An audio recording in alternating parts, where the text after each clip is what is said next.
Chapter 4. Winston looked round the shabby little room above Mr. Charrington's shop. Beside the window the enormous bed was made up, with ragged blankets and a coverless bolster. The old-fashioned clock with the 12-hour face was ticking away on the mantelpiece. In the corner, on the gate-leg table, the glass paperweight which he had bought on his last visit gleamed softly out of the half-darkness. In the fender was a battered tin oil stove, a saucepan and 2 cups, provided by Mr. Charrington. Winston lit the burner and set a pan of water to boil. He had brought an envelope full of Victory coffee and now some saccharine tablets. The clock's hand said 7:20. It was 19:20, really. She was coming at 19:30. Folly, folly, his heart kept saying. Conscious, gratuitous, suicidal folly. Of all the crimes that a party member could commit, this one was the least possible to conceal. Actually, the idea had first floated into his head in the form of a vision of the glass paperweight mirrored by the surface of the gate-leg table. As he had foreseen, Mr. Charrington had made no difficulty about letting the room. He was obviously glad of the few dollars that it would bring him. Nor did he seem shocked or become offensively knowing when it was made clear that Winston wanted the room for the purpose of a love affair.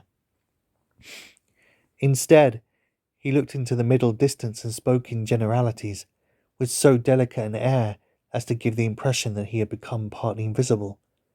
Privacy, he said, was a very valuable thing. Everyone wanted a place where they could be alone occasionally, and when they had such a place, it was only common courtesy in anyone else who knew of it to keep his knowledge to himself. He even seemed almost to fade out of existence as he did so, added that there were 2 entries to one house, one of them through the backyard, which gave on an alley. Under the window somebody was singing.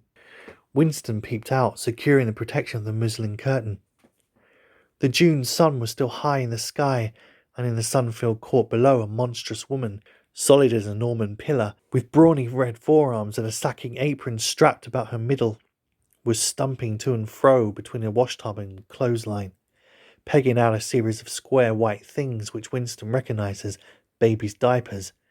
Whenever her mouth was not corked with closed pegs, she was singing in a powerful contralto. The tune had been haunting London for the past weeks. It was one of the countless similar songs published for the benefit of the proles by a subsection of the music department. The words of these songs were composed without any human intervention, whatever, on an instrument known as a versificator. But the woman sang so tunefully as to turn the dreadful rubbish into an almost pleasant sound. He could hear the woman singing, and the scrape of her shoes on the flagstones, and the cries of the children in the street, and somewhere in the far distance a faint roar of traffic, and yet the room seemed curiously silent, thanks to the absence of a telescreen. Folly, folly, folly, he thought again. It was inconceivable that they could frequent this place for more than a few weeks without being caught, but the temptation of having a hiding place that was truly their own, indoors and near at hand, had been too much for both of them. For some time after their visit to the church belfry, it had been possible to arrange meetings. Working hours had been drastically increased in anticipation of Hate Week. It was more than a month distant, but the enormous complex preparations that it entailed were throwing extra work onto everybody. Finally, both of them managed to secure a free afternoon on the same day. They had agreed to go back to the clearing in the wood. On the evening beforehand, they met briefly in the street. As usual, Winston hardly looked at Julia as they drifted towards one another in the crowd, but from the short glance he gave her, it seemed to him that she was paler than usual. "It's all off," she murmured, as soon as she judged it to be safe to speak. "Tomorrow, I mean." "What?" "Tomorrow afternoon. I can't come." "Why not?" "The usual reason. It started early this time." For a moment he was violently angry. During the month that he had known her, the nature of his desire for her had changed. At the beginning there had been little true sensuality in it. Their first love-making had been simply an act of the will. But after the second time it was different. The smell of her hair, the taste of her mouth, the feeling of her skin seemed to have got inside him. or into the air all around him. She had become a physical necessity, something that he not only wanted but felt that he had a right to. When she said that she could not come, he had the feeling that she was cheating him. But just at this moment the crowd pressed them together and their hands accidentally met. She gave the tips of his fingers a quick squeeze that seemed to invite not desire but affection. It struck him that when one lived with a woman, this particular disappointment must be a normal, recurring event, and such a deep tenderness that he had not felt for her before suddenly took hold of him. He wished that they were a married couple of 10 years standing. He wished that he were walking through the streets with her just as they were doing now, but openly and without fear, talking of trivialities and buying odds and ends for the household. He wished above all they had some place where they could be alone together, without feeling the obligation to make love every time they met. It was not actually at that moment, but at some time on the following day, that the idea of renting Mr. Charrington's room had occurred to him. When he suggested it to Julia, she had agreed with unexpected readiness. Both of them knew that it was lunacy. It was as though they were intentionally stepping nearer to their graves. As he sat waiting on the edge of the bed, he thought again of the cellars and the ministry of love. It was curious how that predestined horror moved in and out of one's consciousness. There it lay, fixed in future time, preceding death as surely as 99 precedes 100. One could not avoid it, but one could perhaps postpone it. And yet instead, every now and again, by conscious willful act, one chose to shorten the interval before it happened. At this moment there was a quick step on the stairs. Julia burst into the room. She was carrying a tool bag of coarse brown canvas, such as he had sometimes seen her carrying to and fro at the ministry. He started forward to take her in his arms, but she disengaged herself rather hurriedly, partly because she was still holding the tool bag. "Half a second," she said. "Just let me show you what I've brought. Did you bring some of that filthy Victory coffee? I thought you would. You can chuck it away again, because we shan't be needing that. Look here." She fell on her knees, threw open the bag, and tumbled out some spanners and a screwdriver that filled the top part of it. Underneath was a number of neat paper packets. The first packet that she passed to Winston had a strange and yet vaguely familiar feeling. It was filled with some kind of heavy sand-like stuff which yielded whenever you touched it. "It isn't sugar," he said. "Real sugar, not saccharine sugar. And here's a loaf of bread, proper white bread, not our bloody stuff. And a little pot of jam. And here's a tin of milk. But look, this is one I'm really proud of. I had to wrap a bit of sacking around it because..."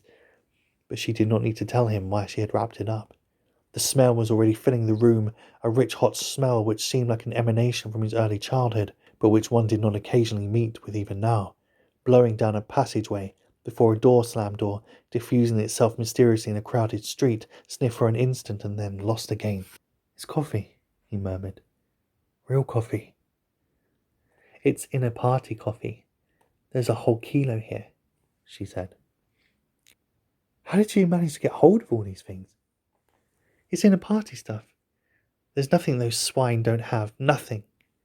Waiters and servants and people pinch things. And look, I've got a packet of tea as well." Winston had squatted down beside her. He tore open a corner of the packet. "It's real tea, not blackberry leaves. There's been a lot of tea about lately. They've captured India or something," she said vaguely. "But listen, dear, I want you to turn your back on me for 3 minutes. Go and sit on the other side of the bed. Don't go to near the window and don't turn round till I tell you." Winston gazed abstractedly through the muslin curtain. Down in the yard, the red-armed woman was still marching to and fro between the washtub and the line. She took more pegs out of her mouth and sang with deep feeling. She knew the whole drivelling song by heart, it seemed. Her voice floated upward with a sweet summer air, very tuneful, charged with a sort of happy melancholy. One had the feeling that she would have been perfectly content if the June evening had been endless and the supply of clothes inexhaustible, to remain there for 1,000 years, pegging out diapers and singing rubbish. It struck him as a curious fact that he had never heard a member of the party singing alone. And spontaneously, it would even have seemed slightly unorthodox, a dangerous eccentricity, like talking to oneself. Perhaps it was only when people were somewhere near the starvation level that they had anything to sing about. "You can turn around now," said Julia. He turned round and for a second almost failed to recognize her. What he had actually expected was to see her naked, but she was not naked. The transformation that had happened was much more surprising than that. She had painted her face. She must have slipped into some shop in the proletarian quarters and bought herself a complete set of makeup materials. Her lips were deeply reddened, her cheeks rouged, her nose powdered. There was even a touch of something under the eyes to make them brighter. It was not very skillfully done, but Winston's standards in such matters were not high. He had never seen or imagined a woman of the party with cosmetics on her face. The improvement in appearance was startling. With just a few dabs of colour in the right places, she had become not only much prettier, but above all, far more feminine. Her short hair and boyish overalls merely added to the effect. As he took her in his arms, a wave of synthetic violets flooded his nostrils. He remembered the half-darkness of a basement kitchen, and a woman's cavernous mouth. It was the very same scent that she had used, but at the moment it did not seem to matter. "Scent too," he said. "Yes, dear, scent too. And do you know what I'm going to do next? I'm going to get a hold of a real woman's frock from somewhere and wear it instead of these bloody trousers. I'll wear silk stockings and high-heeled shoes. In this room, I'm going to be a woman, not a party comrade." They flung their clothes off and climbed into the huge mahogany bed.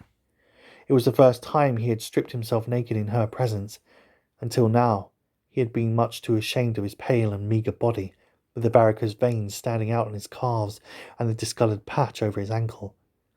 There were no sheets, but the blanket they lay on was threadbare and smooth, and the size of the springiness in the bed astonished both of them. "It's sure to be full of bugs, but who cares?" said Julia. One never saw a double bed nowadays, except in the homes of the proles. Winston had occasionally slept in one in his boyhood. Julia had never been in one before, so far as she could remember. Presently they fell asleep for a little while. When Winston woke up, the hands of the clock had crept round to nearly 9. He did not stir, because Julia was sleeping with her head in the crook of his arm.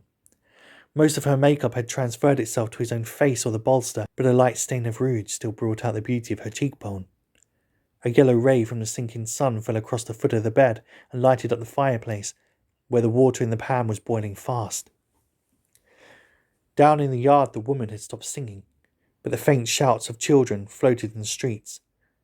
He wondered vaguely whether in the abolished past it had been a normal experience to lie in a bed like this, in the cool of a summer evening, a man and a woman with no clothes on, making love where they chose, talking of what they chose, not feeling any compulsion to get up, simply lying there and listening to peaceful sounds outside. Surely there could never have been a time when that seemed ordinary. Julia woke up, rubbed her eyes and raised herself on her elbow to look at the oil stove. "Half that water's boiled away," she said. "I'll get up and make some coffee in another moment. We've got an hour. What time do they cut the lights off at your flats?" 23:30. It's 23 at the hostel, but you have to get in earlier than that because... Hi! Get out, you filthy brute! She suddenly twisted herself over in the bed, seized a shoe from the floor and sent it hurtling into the corner with a boyish jerk of her arm, exactly as he had seen her fling the dictionary at Goldstein that morning during the 2 minutes hate. "What was it?" he said in surprise. "A rat. I saw him stick his beastly nose out of the wainscoting. There's a hole down there. I gave him a good fright anyway." "Rats," murmured Winston. "In this room." "They're all over the place," said Julia indifferently as she lay down again. "We've even got them in the kitchen at the hostel. Some parts of London are swarming with them. Did you know they attack children?" "Yes, they do. In some of these streets a woman daren't leave her baby alone for 2 minutes. It's the great huge brown ones that do it. And the nasty thing is that these brutes always..." "Don't go on," said Winston, with his eyes tightly shut. "Dearest, you've gone quite pale. What's the matter? Do they make you feel sick?" "Of all the horrors in the world. A rat!" She pressed herself against him and wound her limbs round him, as though to reassure him with the warmth of her body. He did not reopen his eyes immediately. For several moments he had the feeling of being back in a nightmare, which had reoccurred from time to time throughout his life. It was always very much the same. He was standing in front of a wall of darkness, and on the other side of it, there was something unendurable, something too dreadful to be faced. In the dream, his deepest feeling was always one of self-deception, because he did not know, in fact, what was behind the wall of darkness. With a deadly effort like wrenching a piece out of his own brain, he could even have dragged the thing out in the open. He always woke up discovering what it was, but somehow it was connected with what Julie had been saying when he cut her short. "I'm sorry," he said. "There's nothing, I just don't like rats, that's all." "Don't worry, dear. We're not going to have those filthy brutes in here. I'll stuff the hole with a bit of sacking before we go. And next time we come, I'll bring some plaster and bung it up properly." Already the black instinct of panic was half forgotten. Feeling slightly ashamed of himself, he sat up against the bedhead. Julia got out of bed, pulled on her overalls and made the coffee. The smell that rose from the saucepan was so powerful and exciting that they shut the window lest anybody outside should notice it and become inquisitive. What was even better than the taste of the coffee was the silky texture given to it by the sugar, a thing Winston had almost forgotten after years of saccharin. With one hand in her pocket and a piece of bread and jam in the other, Julia wandered about the room, glancing indifferently at the bookcase, pointing out the best way of repairing the gate-leg table, plumping herself down in the ragged armchair to see if it was comfortable, and examining the absurd 12-hour clock with a sort of tolerant amusement. She brought the glass paperweight over to the bed to have a look at it in better light. He took it out of her hand, fascinated, as always, by the soft, rain-watery appearance of the glass. "What is it, do you think?" said Julia. "I don't think it's anything. I mean, I don't think it was ever put to any use. That's what I like about it. It's a little chunk of history that they've forgotten to alter. It's a message from 100 years ago, if one knew how to read it. And that picture over there," she nodded at the engraving on the opposite wall. "Would that be 100 years old too?" "More. 200, I dare say. One can't tell. It's impossible to discover the age of anything nowadays." She went over to look at it. "Here's where that brute stuck his nose out," she said, kicking the wainscoting immediately below the picture. "What is this place? I've seen it before somewhere." "It's a church, or at least it used to be. St. Clement's Dane, its name was." The fragment of rhyme that Mr. Charrington had taught him came back into his head, and he added half nostalgically, "Oranges and lemons, says the bells of St. Clement's." To his astonishment, she capped the line. "You owe me 3 farthings, says the bells of St. Martin's. When will you pay me, says the bells of Old Bailey." I can't remember how it goes after that. But anyway, I remember how it ends up. "Here comes a candle to light you to bed. Here comes a chopper to chop off your head." It was like the two halves of a countersign, but there must be another line after the bells of Old Bailey. Perhaps it could be dug out of Mr. Charrington's memory, if he was suitably prompted. "Who taught you that?" he said. "My grandfather. He used to say it to me when I was a little girl. He was vaporized when I was 8. At any rate, he disappeared.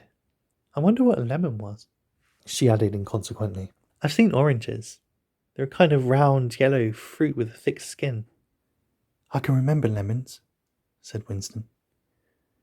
"They were quite common in the 50s. They were so sour that it set your teeth on edge even to smell them." "I bet the picture's got bugs behind it," said Julia.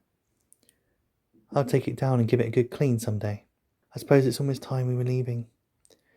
I must start washing this paint off. What a bore. I'll get the lipstick off your face afterwards." Winston did not get up for a few minutes more. The room was darkening. He turned over towards the light and lay gazing into the glass paperweight. The inexhaustibly interesting thing was not the fragment of coral, but the interior of the glass itself. There was such a depth of it, and yet it was almost as transparent as air. It was as though the surface of the glass had been the arc of the sky, enclosing a tiny world with its atmosphere complete. He had the feeling that he could get inside it, and that in fact he was inside it, along with the mahogany bed and the gate-leg table and the clock and the steel engraving and the paperweight itself. The paperweight was the room he was in, and the coral was Julia's life and his own, fixed in a sort of eternity at the heart of the crystal.